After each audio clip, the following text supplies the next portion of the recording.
மதிப்பிற்குரிய பெரியோர்களே, அறிவுசார் அறிஞர் பெருமக்களே, இந்த டிவியிலே நடத்தப்படுகிற நிகழ்ச்சிகளை கண்டுகளித்துக் கொண்டிருக்கிற சான்றாண்மிக்க பெரியோர்களே, நேற்றிரவு புதிய தலைமுறையில் யார் வெற்றி பெறுவார் என்கிற கணிப்பினை போட்டார்கள். ஒரு டிவியிலே போடப்படுகிற சில காட்சிகள் உலகமெல்லாம் பரவி பார்த்து கொண்டிருக்கிறார்கள். ஆனால் புதிய தலைமுறையில் ராத்திரி போட்டான் பாருங்க, அந்த கணிப்பில்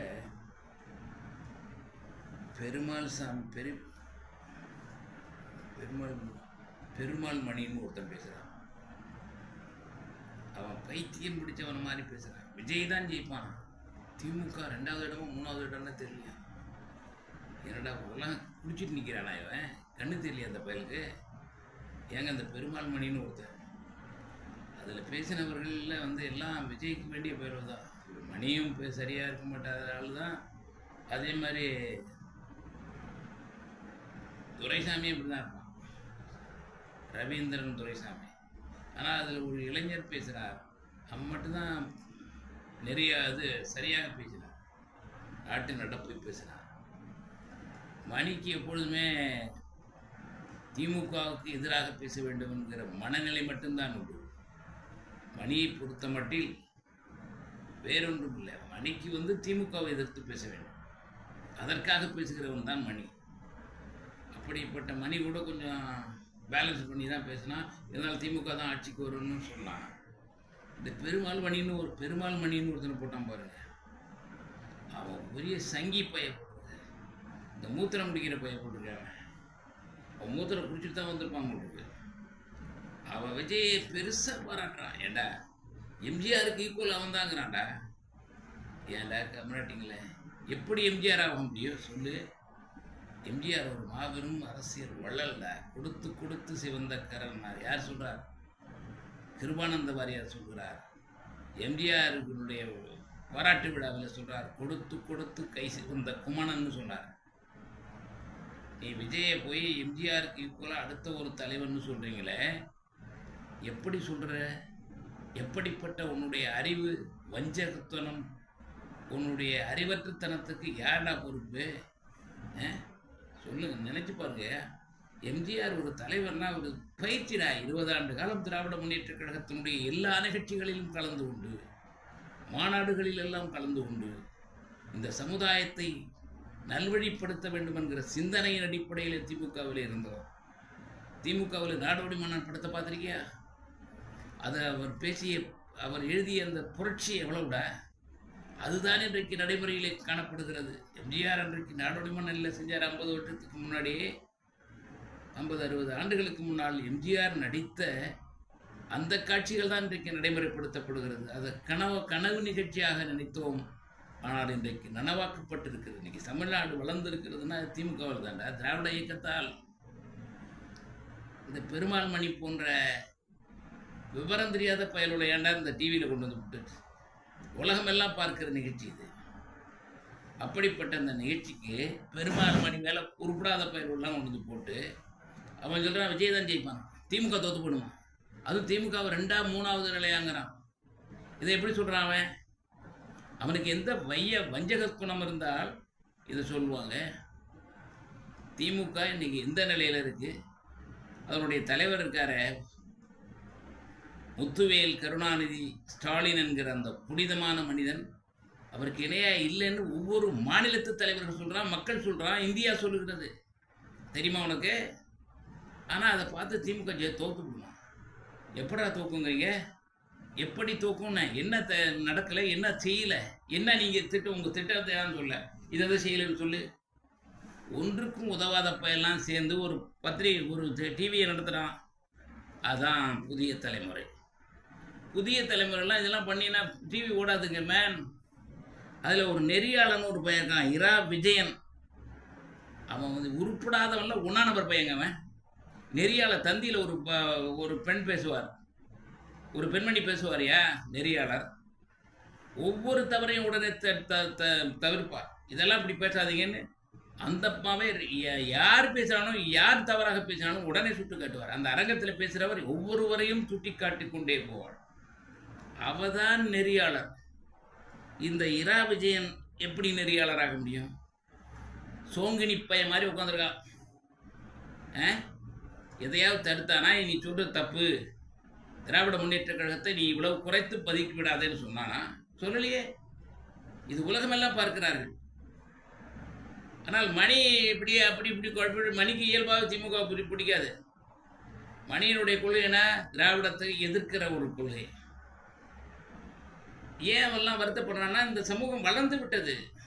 அடித்தட்டில் இருந்த மக்கள், தாழ்த்தப்பட்டவர்கள்லாம் இன்னைக்கு உயர்நிலைக்கு வந்திருக்கிறார்கள், வாழ்ந்து கொண்டிருக்கிறார்கள், வளம் பெற்று இருக்கிறார்கள். இதை பார்த்து பொறாமைப்படுறானோ, இதை பார்த்து எரிச்சல் படுகிறான். அதில் ஒருத்தன் தான் மணி. நல்ல பேச்சாளர் தான் அவன். ஆனால் அவன்கிட்ட இருக்கிற லஞ்சம் இருக்கு பாருங்க, அது காலத்தால் இவனை அழித்து விடும் என்பதை நீங்கள் மறந்து விடக்கூடாது. அது மாதிரி துரைசாமி, ரவீந்திரன் துரைசாமி, அவன் ஒல்லி இவனுக்காக பேசுகிறவன், சீமானுக்காக. சீமான் சொந்தக்காரன் பொழுது அவன் தான் அந்த ரவீந்திரன் துரைசாமி. அவன் முழுசும் சீமான் தான் ஜெயிப்பான், சீமான் தான் ஜெயிப்பாங்கிறான். அதுக்கு பர்சன்டேஜ் சொல்லுவான். இந்த நிகழ்ச்சியில் பேசுனதில் ஒரே ஒருத்தர், ஒரு பத்திரிகையாளர் தான் நல்லா பேசினான். அவன் தான் சூழ்நிலையை சொன்னான். இவன் என்னத்த 2ஆம் இடம் 3வது இடம் கூட வராதுங்கிறான்டா திமுக. ஏண்டா திமுகவில் என்ன குறை கண்டாய் சொல்லு. இந்த இவன் மணி இருக்கான், பெருமாள் மணி இருக்கானே, இவன் இதை சொல்லிட்டு திமுக இப்படி இப்படியெல்லாம் நாட்டை அழிச்சிச்சுன்னு சொல்றா. ஏண்டா அடிபட்ட பயலோட இவன் வச்சுட்டு ஒரு நிகழ்ச்சி நடத்துகிறானே, இவன் எப்படிப்பட்ட பையன்? புதிய தலைமுறைங்கிற நிகழ்ச்சியே தேவையில்லாத ஒரு டிவிங்க. அது அழிஞ்சுவிடும். அந்த டிவியை எவனும் பார்க்க மாட்டான் பாருங்க காலத்தில். அவன் சொல்கிறான், இவனை சொல்கிறான், என்ன நியாயம் பேசுகிறானோ, என்ன சொல்கிறானோ. திராவிட முன்னேற்ற கழகத்தை எவனாலும் அழிக்க முடியாது, நீ புரிஞ்சுக்க. ஒரு கொள்கை சார்ந்த இயக்கம். நடிகன், பெரிய நடிகனா அவன். விஜய் ரொம்ப வளர்ந்துட்டாருக்கிறா. திடீர்னு அந்த பெருமாள் சாமி குடிச்சிட்டானா என்னமோ தெரியல, பெரிய அளவில் வளர்ந்துட்டாங்க. என்னடா வளர்ந்துட்டான்? சமூக சீர்திருத்தவாதி ஆகிட்டானா? எம்ஜிஆர் போல வள்ளலா ஆகிட்டானா? இவன் பொண்டாட்டி விட்டு போட்டான். இவன் பொண்டாட்டி பேர் சங்கீதா. அவன் எங்கீதா? எங்கே இருக்கா அவ? அவன் பையன் எங்கே இருக்கான்? அவன் அப்பா எங்கே இருக்கான்? அவன் அம்மா எங்கே இருக்கா? ஒரு தருதலை பயலை பிடிச்சிக்கிட்டு நாட்டை ஆளுவாங்கிறான், நாளைக்கு ஆட்சிக்கு வந்துடுவாங்கிறான், திமுகலாம் அழிஞ்சு கொடுங்கிறான். என்னடா கதை விட்றீங்க? ஏண்டா நடிகரில் இன்றைக்கி ஒருத்தன் சொல்கிறான்னா அது சூர்யா தான்டா. 50 பேரை டாக்டர் ஆக்கியிருக்கான். அவன் ஒரு தொண்டு நிறுவனத்தை வைத்து 50 மாணவர்களை, ஏழை மாணவர்களை டாக்டர் ஆக்கியிருக்கான். அவன் சமூகத்துக்கு தேவை. அவனை போன்றவர்கள் ஆட்சிக்கு தேவை. அவனை போன்றவர்கள் எம்ஜிஆரை போன்ற குணம் கொண்டவர்கள். இவனை எப்படி பெருமாள் சாமி சொல்கிறான்? பெருமாள் சாமி சொல்கிறானே, இவனையும் அவனையும் ஒன்று சொல்கிறானே. இந்த பெருமாள் சாமியை என்ன செய்யுது? அந்த டிவியை பார்த்து இந்த ஒரு பொம்பளை காரி துப்பிட்டுட்டியா டிவி மேலே. அந்த அளவுக்கு கேவலமான பயிர்வோ. இன்னைக்கு இவன் சொல்கிறான் எம்ஜிஆர் வரலையே ஆட்சிக்குன்னா, சிவாஜி கணேசனே வர முடியலையே. ஒரு பெரிய செல்வாக்கு அவன்கிட்ட ஒரு டீமு. எம்ஜிஆருக்குன்னு ஒரு ரசிகர் கூட்டம் போல சிவாஜிக்கு ஒரு ரசிகர் கூட்டம். அப்படிப்பட்ட சிவாஜி கணேசனே ஆட்சிக்கு வர முடியலையே, எம்எல்ஏ வர முடியலையே. இவன் ஒரு எம்எல்ஏ வர முடியுமா? அந்த விஜய் சவால் விட்டுகிறேன், ஒரே ஒரு எம்எல்ஏ வர முடியுமா உன்னால்?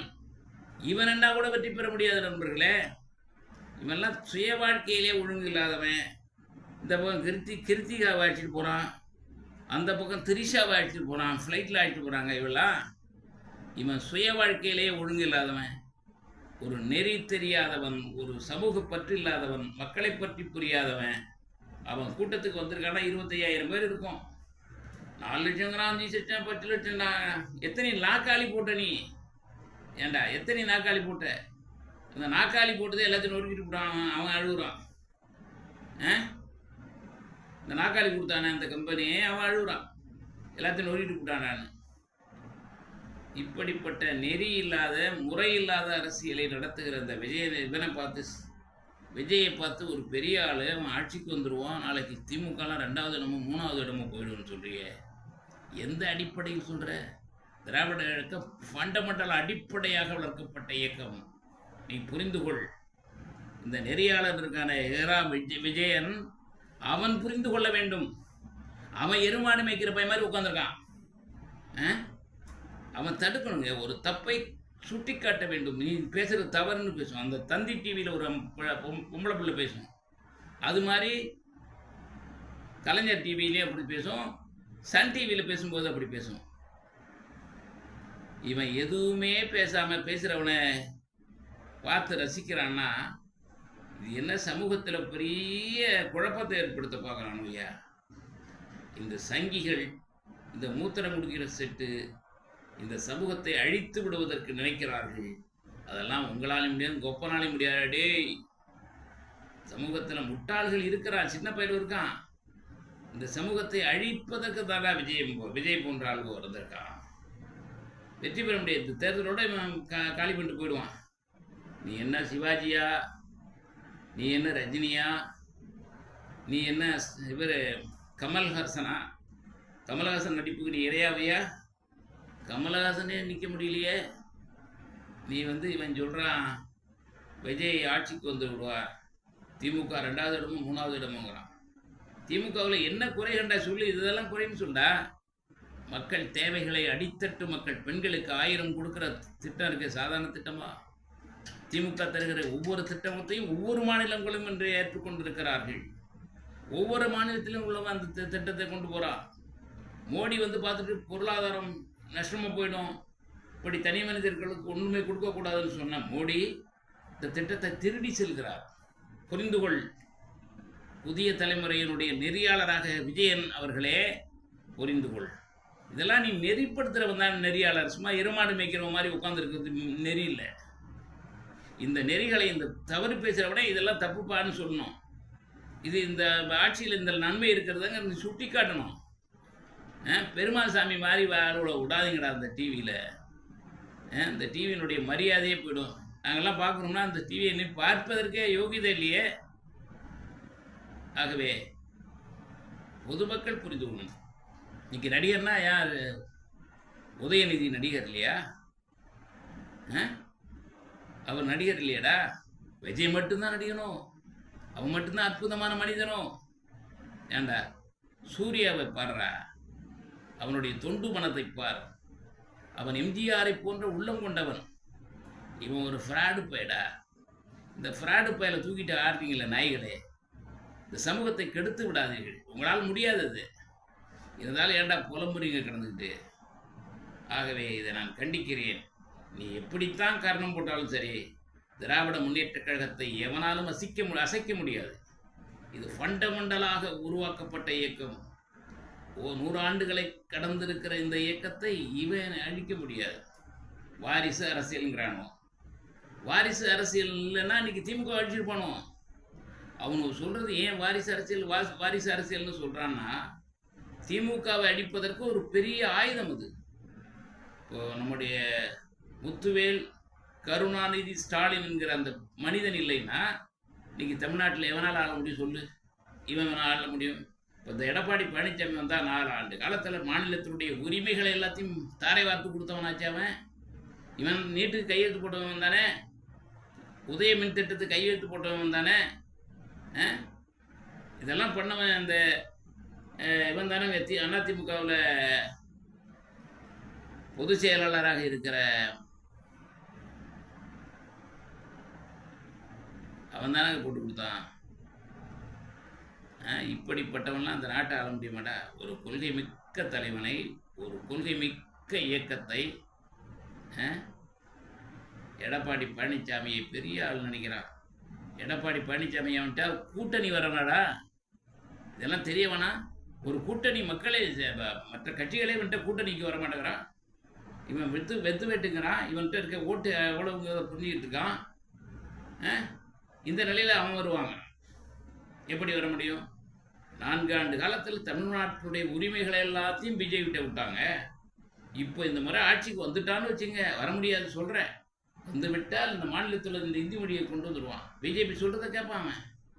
ஒரே நாடு ஒரே மொழிங்கிறத இவன் முன்னாடியே டிக்ளேர் பண்ணவங்க. இந்த எடப்பாடி பழனிசாமி வரப்போகுதுன்னு நான் திட்டம். திமுக ஆட்சி இடையிலே போகும்போது நாங்கள் ஆட்சிக்கு வர போகிறோம்னா என்ன பிடுங்க முடியுது உன்னால்? நினச்சி பார்க்குறியா? செய்ய முடியுமா உன்னால்? நீ 100 ஆண்டு உழைச்சாலும் உன்னால் அவரை விட முடியாது எடப்பாடி பழனிசாமி. உன்னை பிஜேபி கூப்பிட்டான், உன் மாமன் மேரில் வழக்கு போடுவேன், உன் சம்மந்தி மேரில் வழக்கு போடுவேன், பல லட்சம் கோடியை கொள்ளையடிச்சிருக்கானோ, உன் பேர்லேயும் வழக்கு போடுவேன்டான்னு சொன்ன பிறகு ஓடுறான் இங்கேருந்து டெல்லிக்கு. எதுக்கு ஓடினான் இவன்? இவன் ஓடினதை மட்டும் சொல்லாமல் இன்றைக்கி ஸ்டாலின் ஏதாவது ஒரு திட்டத்துக்காக போகிறாரு, மத்திய அரசு அழைப்பின் பேரில் போகிறாரு, மாநிலங்களில் இருக்கிற எல்லா முதலமைச்சர்களும் போகிறாங்க, இந்தியாவினுடைய நிதி பகிர்வு நடைபெறுகிற அந்த இடத்துக்கு போகிறாரு. இவன் திருட்டு போய் ஓடனா அதுக்காக அவன் ஸ்டாலின் ஓடுறாரு பாருங்கிறான். என்னடா மானங்கட்ட பயலுல! ஒரு நெறியான அரசியலை, நியாயமான அரசியலை பண்ணுவதற்கு இந்த சமூகத்திற்கு நீங்கள் செயல்படுங்கள். எடப்பாடி பழனிசாமியாலும் ஜெயிக்க முடியாது, விஜய்ங்கிற அந்த டான்ஸுக்கார பயலாலும் முடியாது. ஏதோ ஒரு கண்ணியமாக நடந்து வரானா பார்த்தீங்களா? பயலுவை கூட்டுவான், விசில் அடிப்பான். ஆந்திராவினுடைய சிரஞ்சீவிக்கு 13 லட்சம் பேர் கூடனாங்கிறான் அவன் நடத்தின மாநாட்டுக்கு. 3வது இடத்துக்கு தானே போனான். எதிர்கட்சியாக கூட வர முடியும், 2வது இடத்துக்கு கூட வர முடியலையே. ஆகவே இந்த நாட்டை நீங்கள் நினைப்பது போல் ஒன்றும் செய்துவிட முடியாது. பெருமாள் சாமி போல இந்த குடிகாரர்களை நாட்டை ஒன்றும் அழித்து விட முடியாது. இதையெல்லாம் ரொம்ப கண்டிக்கிறேன். நீங்கள்லாம் சரியான இந்த இந்த டிவி வச்சுருக்க அந்த புதிய தலைமுறை அவன் சிந்திக்கணும். அவன் எருமாடு மாதிரி இருந்தானா என்ன பண்ண முடியும்? நெறியாளருக்குன்னா விஜயன் மாதிரி ஆளை போடாதீங்கடா. அவன் ஒன்றும் தெரியாதவன்லாம் விட்டுட்டு டிவியில் உலகமெல்லாம் பார்க்குற அந்த டிவி உலகத்தையே குழப்பி விட்டுறாதீங்க தம்பி. இது இந்த நாட்டுக்கு நல்லதில்லை. உங்களுடைய செயல்பாடுகள் கேவலமானது. இந்த டிவியை கண்டிக்கிறேன். இந்த டிவி புதிய தலைமுறையை நான் கண்டிக்கிறேன். இனியாவது தெரிந்து செயல்படுங்கள் என்று உங்களை நான் ரொம்ப தாழ்மையோடு கேட்டுக்கொள்கிறேன் நண்பர்களே.